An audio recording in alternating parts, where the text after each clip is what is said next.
Welcome to the Global LCA Platform webinar in the context of the Global IE Day 2025.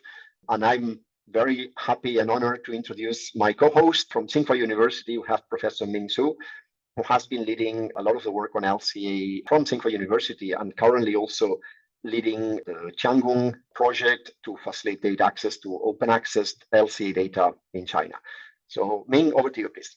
Yes, thank you, Lawrence, for the introduction, and welcome everybody. I'd like to introduce my colleague, Lawrence here. Lawrence is from UNEP Lifecycle Initiative, has been working on lifecycle assessment for 30 years this month. The last 12 years leading the integration of LCA in various work streams of UNEP. Right? So the purpose of today, we would first like to introduce a lifecycle initiative at UNEP. And then we want to present the Global LCA Platform vision. And finally, we want to update on the progress to date and the next steps. But most importantly, we want to use this opportunity to engage every one of you in delivering the platform. So this is a collective effort. So I'll hand over to Lawrence to introduce the Lifecycle Initiative next. Thank you very much, Ming. Just as a context of the Lifecycle Initiative, as proposing to host this Global LCA platform, many of you will hopefully already know us. The Lifecycle Initiative is this multi-stakeholder partnership that has been hosted in UNEP since 2002, so over 23 years now. And the whole idea is that lifecycle assessment is such a critical tool, and lifecycle approaches more broadly as well, to guide decisions, to inform decisions towards sustainable consumption and production, and towards the achievement of the 2030 agenda more broadly. So what we're doing in the initiative is to work on facilitating the work on the application of LCA in those critical areas, critical sectors where most of the environmental footprints and social footprints as well are being caused. So the idea is to enhance the application of LCA, facilitate the enabling conditions for LCA in those high impact sectors. First, to give us, we usually do a big thanks to our funding partners, without whom we wouldn't be here. So as you can see on your screens, the Lifecycle Initiative is supported by the European Union and the governments of Switzerland, France, and Germany, as well as two private sector entities, Unilever and Press Sustainability Consultants. These are the funding partners. And I will not stop much into this slide, but we wanted to provide you a quick overview of the type of work the Lifecycle Initiative has been doing. And on the top of your screens, you see the main areas of work in what we usually discuss as the cross-cutting, the enabling conditions around capacity to understand what life cycle assessment is. That's the top two clusters. So capacity building materials, but also supporting life cycle networks. And then the thing in the middle, this cluster is all about the methods and the data and facilitating the access to consensus-based life cycle impact assessment methods, but also importantly, facilitating the access and the interoperability of life cycle assessment data and databases. All of these elements, data, methods, capacity, are what we consider the critical enabling conditions and the focus of the platform that we will discuss from now. But the important thing is that we're advancing on all of these elements to facilitate their implementation into high impact sectors. And you see some examples in the bottom part of the slide, but I'll leave it at that for now. And with this, I'll pass it back to Ming to talk a bit more about the platform. Well, thanks, Lawrence. I think for people attending this webinar, you're basically familiar with LCA more or less. So if you're working on LCA, you have done LCA, you're studying LCA, learning LCA, I think you will all come across some of the issues. For example, access to data. So we need data to do LCA, right? And also there are issues with interoperability with international, different data sources. Second, a method. We need a method for lifecycle impact assessment, and there are also different choices there. And also, lastly, we need a capacity of doing LCA to teach people to do LCA, to tell people what LCA results is about, right? So essentially, I think for global robust implementation of LCA, we need access to data, we need a good method, we need a capacity for practice and understanding, right? With that in mind, there is a new vision for cross-cutting element of that is Global LCA Platform. So on the right-hand side, you will see the nice figure that Ernst has made some time ago, which I think is gradually coming to a reality. So the idea is to have a one-stop platform for LCA, for practitioners, for researchers, to promote global accessibility, interoperability, and capacity, those three elements that we had talked about before. And this will ensure ambitious application of LCA to support policies to make real-world change. And also, it will align with the UNEP's global environmental data strategy.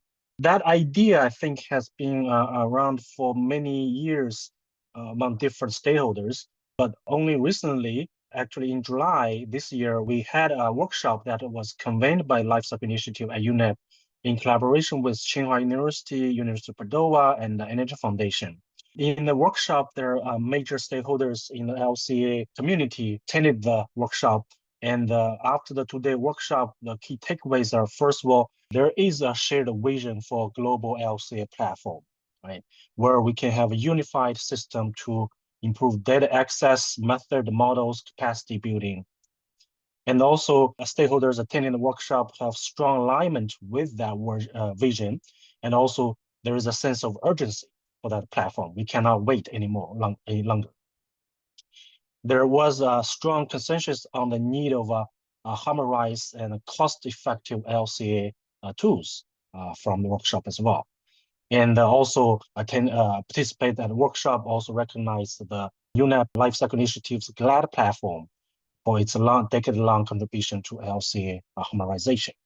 So after the workshop, we come up with the 4 working groups, and the next we'll have leaders of each working group to talk about the purpose of each working group and also the progress.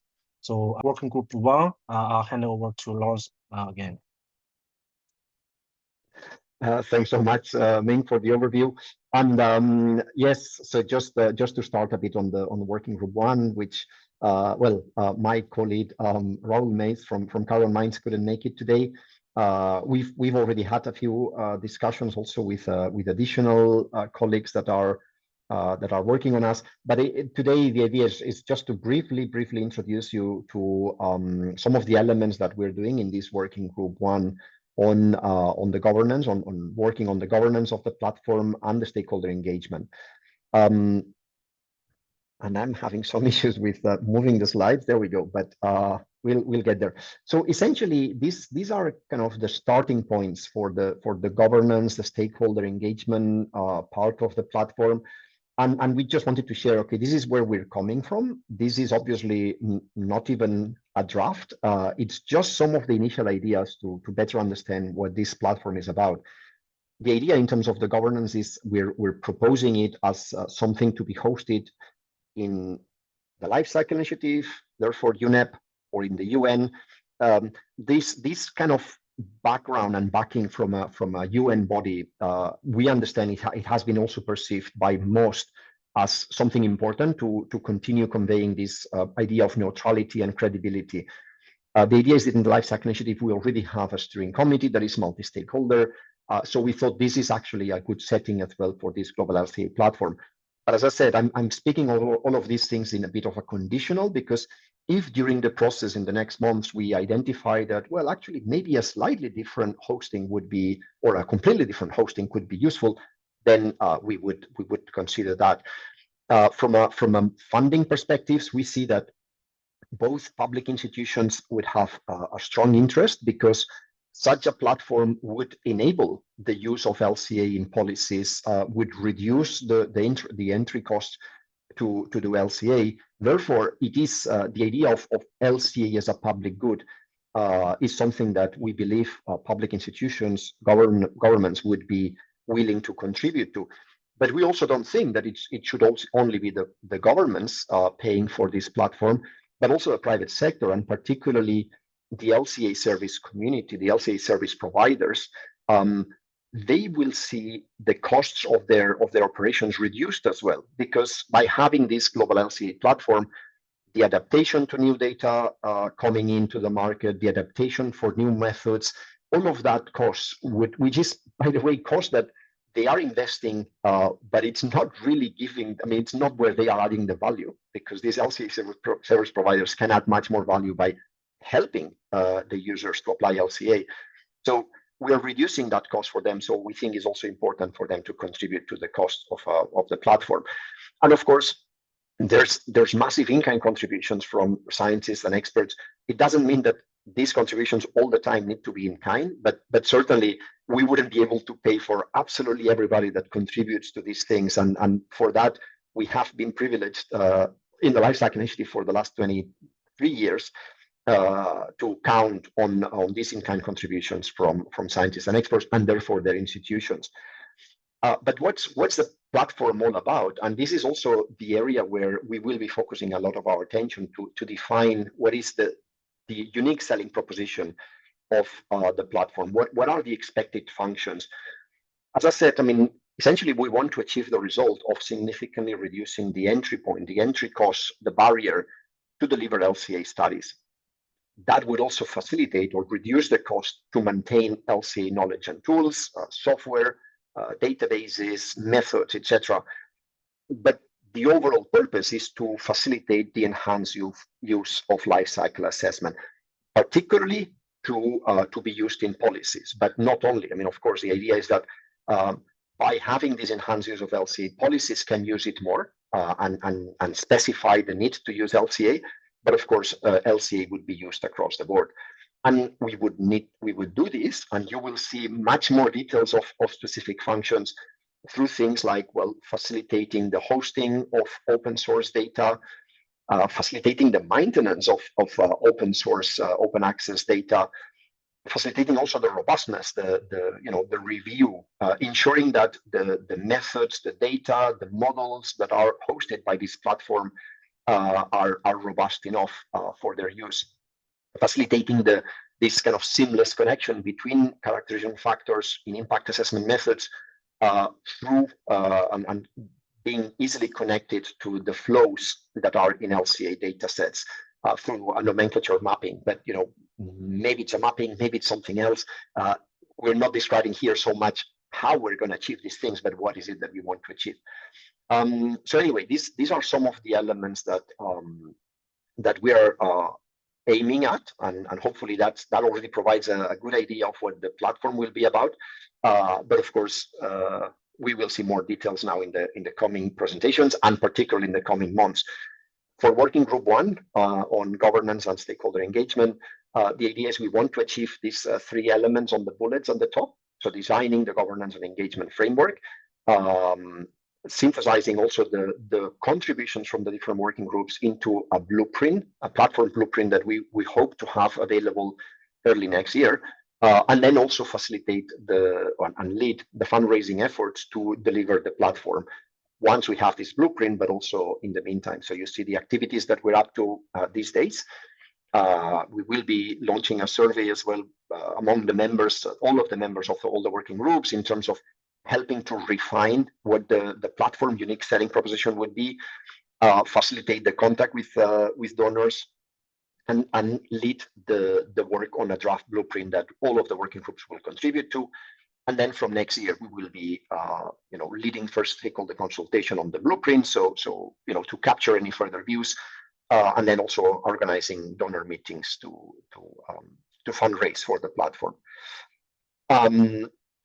We obviously, and I think that will be a recurrent message from all of the working groups, we're hoping that, if this is something that you think you can contribute to, if this is something that excites you, please join us. You will see a link in the final slide to join working groups, but also to provide, and particularly if you can already start sharing some of your thoughts about what the unique selling proposition could be for this platform. We will have a survey coming, but if you already have some thoughts, please do share them in the chat or in the questions or however you want. And then, of course, if you also have ideas for potential funding partners, or you are a potential funding partner, please get in touch and share those as well. And with this, I'll pass it on to another colleague from Tsinghua University, Jianchuan Xi, who will tell us about Working Group 2. Jianchuan, over to you. Thanks, Lawrence. Hi, everyone. This is Qianchuan Qi from Tsinghua University. It is great to be here, introducing what we are planning at Working Group 2 on behalf of all the members. In particular, I would like to appreciate the support from all the colleagues, Antonio Martins, Natasha Das, and also thanks to Marisa Vieira for all the contributions. I also have to clarify that all the contents I present today is still under discussion and flexible for improvement, adjustment, and we welcome all the feedbacks and comments. Next, please. Okay, according to the general structure of the Global LCA Platform, we are working at data governance located at the standard layer together with data quality, which is Working Group 3. To define how this platform works, that is our job. While Working Group 3 is more about data content, we consider Working Group 2 responsible for defining the conceptual and the structural foundation for interoperability, which is the key target for the whole platform. So our work is to ensure that the systems are not just connected, but meaningfully connected and can be used. Next, please. Working Group 2 focus on standards and methodology, but we define the methodology as the logic, data structure, semantics, and foundational data management principles required for interoperability. That is the methodology we are looking at. We're not identifying or defining the lifecycle model rules for each. Okay, we want to translate the essence of the lifecycle thinking to make interoperability possible. So first, we want to define a minimal, essential, and scientific, robust structure that can connect existing systems and allow comparability and leave rooms for flexibility and innovation. So we want to provide a common knowledge that all other layers can depend on. Okay, next, please. Okay, so for now, we have three major consensus objectives, which are these three are layer by layer and steps by one step. So the first is the definition of LCA core concepts. We want to align that to make sure that all the definitions are clear. And second, we would like a data framework including first, very scientific, robust data schema, but also simple enough and practical enough for wide adoption. And also we would like a data framework support the interoperability, that how to make different systems connected. And then finally, we want to strengthen the management of fundamental data, which include especially the master data sets, elementary flows, intermediate flows, etc. So we identified these three, next please, as three key issues. The first is about concept. As now we have different concepts or terminologies used across different secondary background, etc. And for the lifecycle inventory, we can see some kind of LCI results, unit process, black box, partially terminated system. Well, in other databases, they are just called as aggregated data set. So that is all over the LCA community. So what we want to do is to build a shared conceptual baseline for LCA core concepts and terminology, and to develop the coherent LCA ontology and support multilingual culture to make all the community connected. And also we want it to be sustainable and must support continuous evaluation.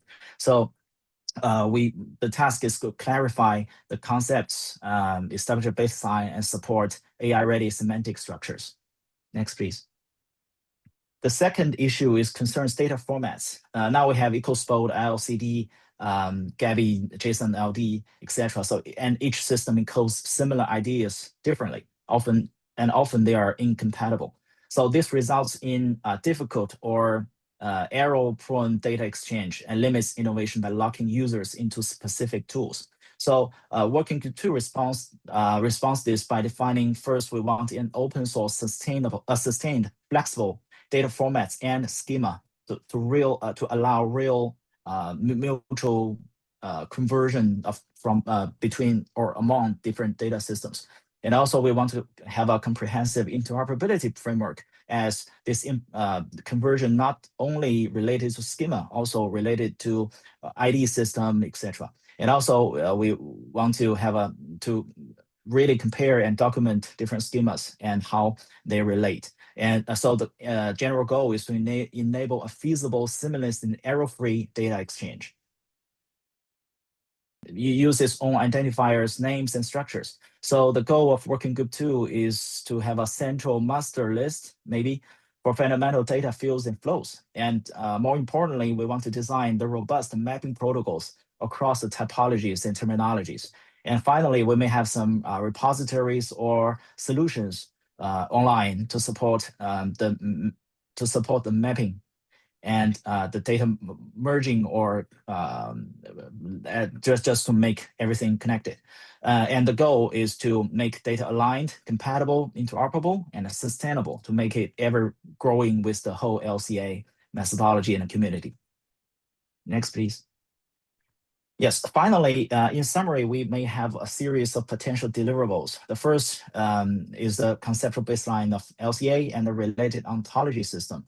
And then we want an open source, sustained, flexible data schema and formats. Then we will have the interoperability framework, including mapping across schemas, master data sets, etc. And then we will have a repository solutions to support all this. And finally, we want to have a mechanism to make it sustainable and continuous expanding and growing. Next, please. Okay, for what we need, as we identified the issues and potential outcomes, we see most of the work we have are research oriented. So there involves conceptual design, methodological validation, prototype development and testing, and also include a large amount of work of comparative analysis with existing data systems, and to design all the schemas, ontologies, etc. So what we actually need is really expert engagement from LCA, data science, ontology and engineering, etc. And also, we may not use too much digital infrastructure, but we also may have used it to test our ideas and solutions. And we will lead the development to working group 4. And finally, we really welcome the significant in-kind contributions from different institutions, as we do not really want to reinvent the wheel, as we agreed in the Milan workshop, but we want to first review and collect all the current working best practices in different issues, and then we can come up with the best ideas. Either we adopt, or we improve, or we together develop some new cool things. Okay, so plans is we already have a version 0 document for working group 2, contributing to the whole blueprint. So that is basically what I introduced earlier. And we will have the first revision as all the members are giving feedbacks and comments.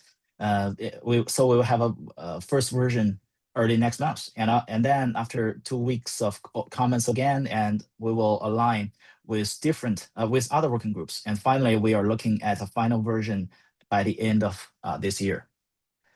All right. That is all for working group 2. And now I will give floor to Sabana, working group 3. So hello, everyone. I'm Shivana Sivashanmugam. I'm a research fellow from University of Leeds. Today, I'm presenting on behalf of my team. And we have 3 co-leads from different geographical representation and like all the sector backgrounds. And all the works that I'm going to show is something that we did in the last 2 months, which is more like the first version of work. So it's under iteration, and we'll be reviewing and revising it. And this is an output of like almost 30 to 35 members in the working group 3. So next slide, please. Yeah. So the main objective of the working group is to make sure like what working group 2 was emphasizing was about the technical aspects, to make sure we have an interconnected and interoperable system. But then the working group 3 is more about modeling rules, and then making sure, like ensuring that the data sets that we are hosting is reliable, transparent, so that whatever we do is like traceable and trustworthy for a long term. So in order to do that, we did a little bit of like a basic analysis, like a literature study, and then like all the inputs from the expertise of the group. We thought like we need to do 3 different things. One is like we need to define the quality indicators, what indicators can be used in order to ensure that the data set is of desired quality. And then once we do that, we are trying to do a little bit of validation process, which is more with help of expert review mechanisms, be it qualitative or quantitative, but we want to do a validation process. And then we don't want that validation to be like a static one-step process. So it has to be a continuous improvement process. That is where we have the curation process coming in, trying to make sure like what are the elements that we need to consider as we go with the platform development and also during its operation and maintenance. So all these things are done for a reason that we need to ensure interoperability, traceability, and trustworthiness of the data set and also the data platform. Next slide, please. So this, most of us know, if you're aware of the life cycle assessment and its current scenario, this was something that came across our discussion during our working group meeting on November 18, which was like 2 or 3 days back. So when we're talking like, how do we define that data as reliable or what we are going to do? These are some of the issues that was like more generic, but also despite the sector, these were like most important issues that were coming up. So how do we, is the quantity and granularity of the data required enough? Or even though if you have large volume of data, is that of a specific quality that we need? And the most important issue of all these 5 elements was like data representativeness. So when I say representativeness, it is not just about the geographical factors, but the time, sector specific and the product specific. Because I think if you're in the EN standard, the EN standard says you cannot depend on the data set that is like, that was produced before 5 years if it's a specific data. But still, we do have some platforms where we have, I don't want to use the word outdated, but the data cannot be used for current life cycle assessment. So all these kind of factors are the reason like why we need to have a data review and curation process. I think that's why we are doing the things that in I keep on telling work package, but it's working group 3. Yeah, the next slide, please. And in order to do that, these are some of the main functions that we thought we need to do it. So the first thing is about defining the quality indicators. So what indicators can be called as something that can be used to validate your data set? Is it something related to quality, granularity, specificity, or time or cost? Depending on all those factors, we are kind of planning to have a matrix-based approach. Like, is this just not giving the user like whether it is right or wrong, but to give them a range of options so that they'll come to know whether it is appropriate or can I, more like multi-criteria decision making that we're planning to do. And once we do that, we need to have more of expertise and review people coming in, telling us like, well, this has to be improved, or this dimension has to improve, or if it's something, let's say, for instance, if it's related to construction, then you need to be more of like a time scale process. It is not just one-step process. You need to keep updating as the building life cycle extends. So those kind of process comes there. And once we do that, again, as I was telling before, we need to have a continuous improvement process so that the data set keeps, is reliable and up to date.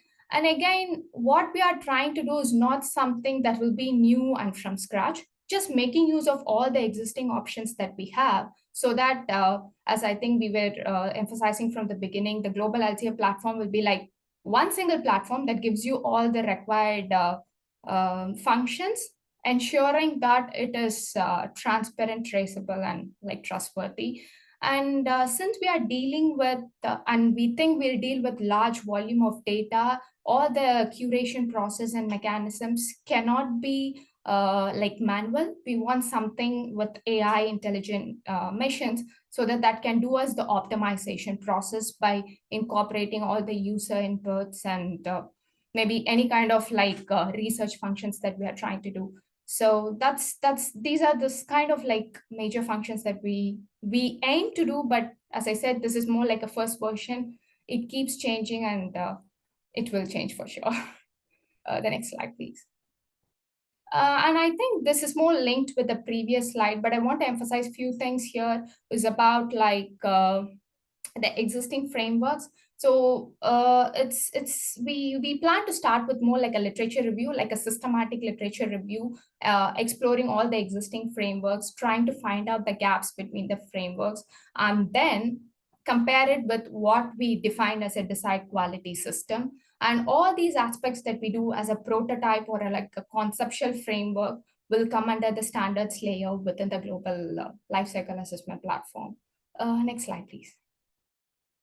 So this sounds more of like an overview, but this is what we are trying to achieve. Whatever we do is like, we want to make sure that the data is transparent. It's not like you give some inputs to the lifecycle platform and then you get the output. So you just need to know how the process is carried out, how the data is interconnected, and if you are using multiple platforms, like let's say, for instance, in construction, we have something called BIM. And then if you want your model or platform to integrate with BIM, so is it interoperable, or can you make the process completely automated? So all these factors are the possible outcomes we think we'll achieve with help of the other working groups and also the main output of working group 3.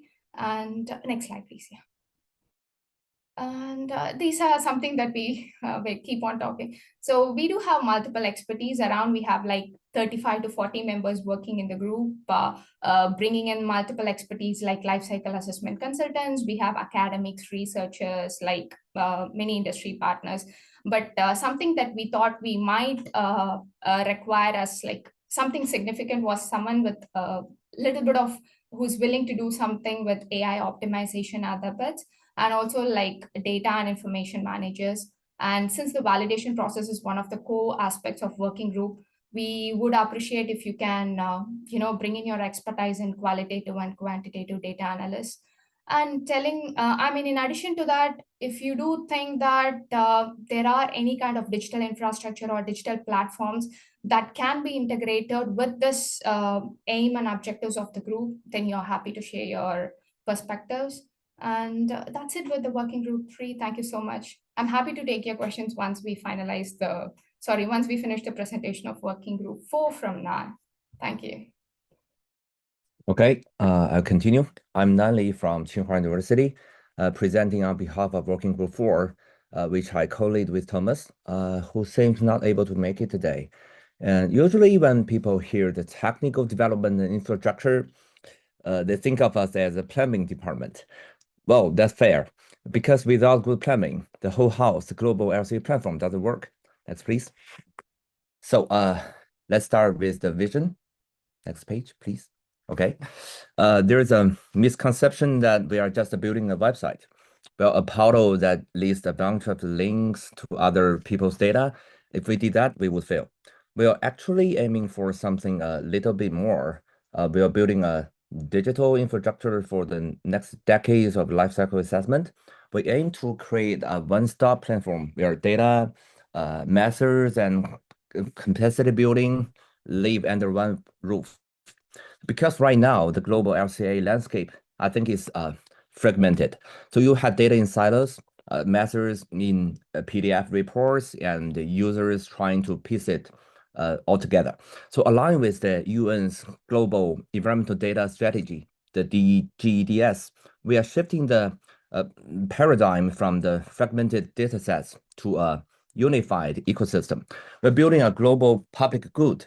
That means we are building an infrastructure that can share the assessment to high quality data for everyone, whether you are a researcher in Brazil or a policymaker in EU. Okay, next, please. Well, so how do we build this massive system without spending, 10 years or maybe $100 million? That brings us to our strategy. So we made a very conscious decision. We're not reinventing the wheels. The first, we have this hybrid approach. If we look into the tools like the GLAD and the EF databases or the Tiangong databases, they work. So we're not going to throw them away. So we will integrate the existing tools into a new architecture. So we only build a new tech where there's a gap. The second, we have the agile development. Let's be honest, the huge IT projects often fail because they try to do the big bang launch after 5 years of writing specifications. So we are allergic to that approach. So we're going to start with a proof of concept, the POC, a tangible prototype that we can touch and test quickly. But the third, we have to be the user-centric design. We are not building this for the users in the abstract. So we are building for specific persons. Well, the researchers who need raw data, the policymakers who need answers, and the developers who want the code. But in short, we are going to be smart, fast, and practical. Next, please. And now, let's get technical for a moment. For what's the hardest problem in the global LCA? I think it's the interoperability. Well, it's a Tower of Babel problem. You have different databases, different nomenclatures, different schemes. So if you have ever spent a week manually matching the electricity mix from one database to power grid in another, you know this pain. So here's our solution. The first would be the brain layer. So we are proposing to use knowledge base, the knowledge graph, and AI to automate mapping. So we want the system to understand the relationships between data, so you do not have to do it manually. The third would be the SDK layer. Well, this is crucial. We are not just building a web interface where you click buttons. We want to release a software development kit, aka the SDK, in Python and TypeScript. Well, this allows the scientists and developers to access the platform programmably and bank operations or analysis. The third would be the security. Finally, we know the reality. So not all the data is open, but the platform is the core code of the platform would be open source, but the architecture is designed to be data agnostic. So it can securely handle open public data and confidential industrial data side by side. So we are effectively building a universal translator for LCA data. But the problem with the content is just an empty shell. A platform without content is no use, right? So this brings us to our boldest idea. So what we call our wide idea. The first, a commitment. Well, this platform will actively host a global open access foundational LCI database. So we are not just point to the data, we are hosting the source of truth. But how do we ensure that our data is in high quality? And how do we keep it flowing? So I think the answer is enter the scientific journal pipeline. So we found a way to align incentives. Academics love two things. One is saving the world. Another is getting citations, right? So we are proposing a partnership with some scientific journals to create a specific track of data publications. So here is how it works. The first would be a researcher submit a data set. The second, it goes through the peer reviewed by journal. The third, once accepted, the data is published, and here's the magic. It is automatically ingested into our global platform in a standardized format. Well, the researchers may get prestigious citations, and the platform get verified, high qualified open data. It creates a self-sustaining pipeline of quality. So over the next 80 or 90 days, our focus is very sharp. The first would be the governance. We are finalizing the term of the references now, and the third would be the blueprint. But this is the big deliverable. In 2 or 3 months, we will deliver the detailed technical blueprint. But the document will outline exactly how we build the architecture I just described. The third, I call for actions. We need brains. If you have technical expertise, we want you to review the blueprint. So we are not just talking about the platform anymore, we are designing it. So we are looking forward to see you at our next discussion on November the 25th. Please join us. So here is the meeting link and the pre-meeting service links. Thank you very much. Excellent. Thanks so much, all of the working group co-leads. That was very good. But now we have, and thanks also for keeping to time, because that gives us till 15 minutes where we can address any pending questions. There's a new question coming from Antonio, said something else is similar to the platform we are presenting here, that is Industrial Ecology, common database Industrial Ecology, curated by Stefan Polik in University of Freiburg. I think there are similar ideas, but the LCA platform we are presenting here specifically for LCA data, and the Industrial Ecology data commons, I think, is more broadly. Might also include some LCA data there. So that's a good suggestion that we might need to coordinate with Stefan in order to avoid duplications. Excellent. Thanks for that, Ming. And I see that now Antonino has raised his hand. Yeah, can you hear me?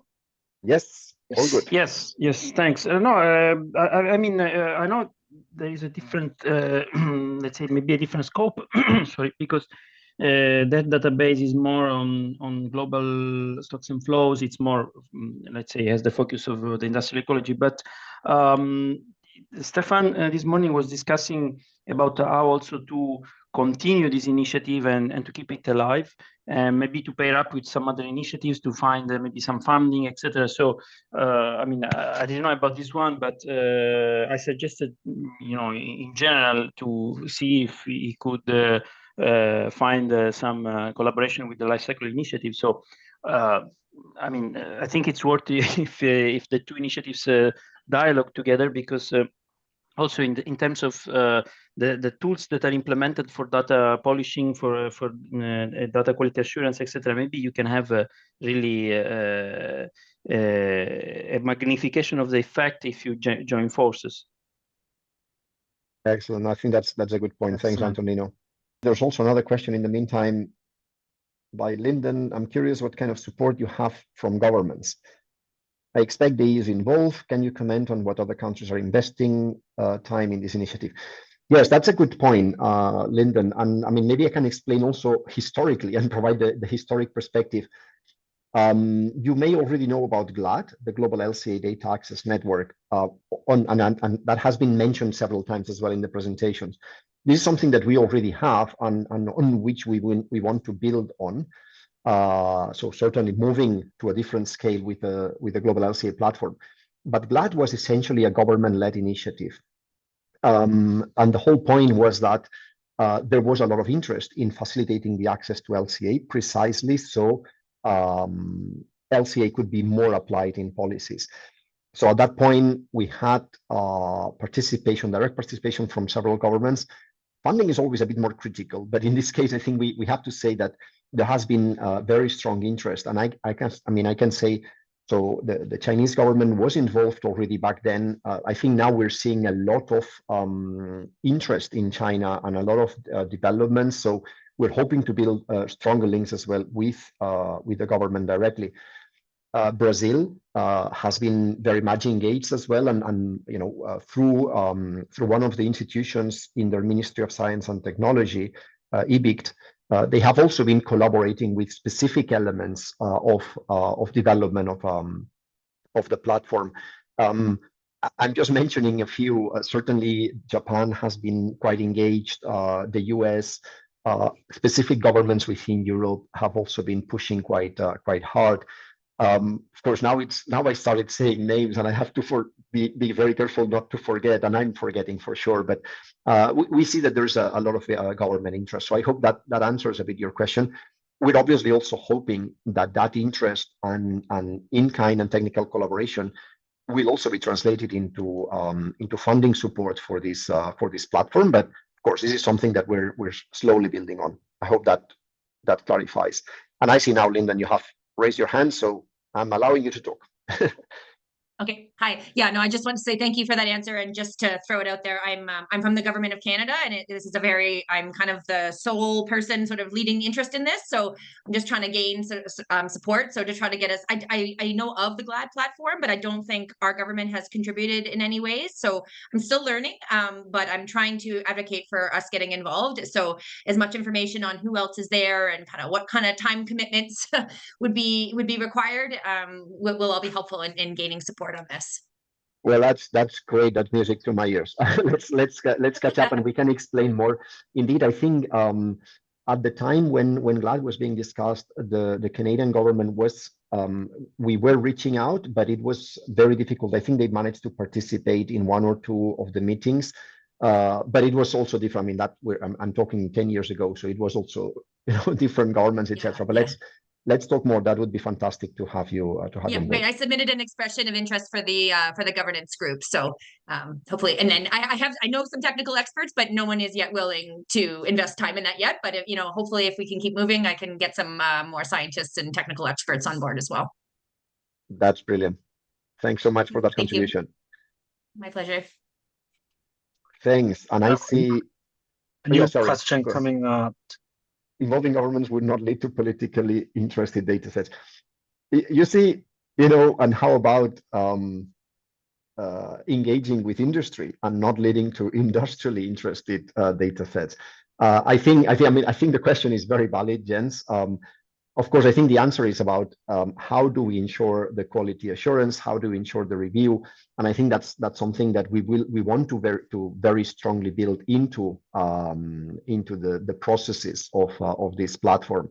You know, interests are always there. And, you know, even, you know, can we say also, hey, you know, some scientists may have some interest, you know, it's very, very tricky. But I think you get the gist. The idea indeed is to facilitate the transparency, the openness, the documentation of the data. So then, you know, you might still say, well, these data are very good and very valid for specific elements. But some might see that there is a bias in those data. And precisely because we're building the transparency and the documentation, you can see that bias. So hopefully that answers the question. And I don't know if that was diplomatic enough, Ming, but you judge me. But just pointing your attention to the screen, of course, and knowing that I think the link to this the form to express your interest has also been shared in the chat. But just insisting, so I mean, we need all of you to participate in the working groups. You can even still, you know, step up as working group colleague if you want to put extra time on this, and certainly helping us with the fundraising. I mean, either you can be a fundraiser, or sorry, you can be a funding partner, or you may know of specific funding partners. So please keep those offers coming. And Ming, I don't know if I see also the chat is popping up. But I think certainly, I mean, aligning forces is always useful. So Judy, also, I mean, maybe if you want to, I mean, maybe I can also put the next slide so you see the contact details. If you address us an email, maybe we can have a bilateral discussion and discuss more about how we can align efforts. There is another question from Robert from UL Solutions. What is website to learn more about the initiative? I don't think we have a website yet, right? Do we? We have not put the information on the Global LCA platform in the website. I don't think Archana will correct me, but otherwise, usually the website of the Lifecycle Initiative, which is lifecycleinitiative.org, Lifecycle Initiative all in one word. And I think you now have it in the screens. Oh, now it disappeared. Somehow my presentation just died. Chat the website of the initiative, but I would highly recommend everyone to subscribe to our newsletter and follow our LinkedIn page, because that's where we share most up-to-date information and announcements. Excellent. And I guess we can share the deck. I'm not sure how easy it is, but Thad will tell us maybe if we can send an email with a slide deck to everybody that joined. That is probably possible, going beyond my technical depth. But otherwise, I think that was super useful webinar. Thanks everybody for your time and for your presentation and the very, very dynamic discussion. Over to you, Ming, for any final wise words of closing remarks. No, thank you everybody for participation, and we need you for the Global LCA platform. Absolutely. Those were very wise words. Please come and join us. Thanks everybody for your time.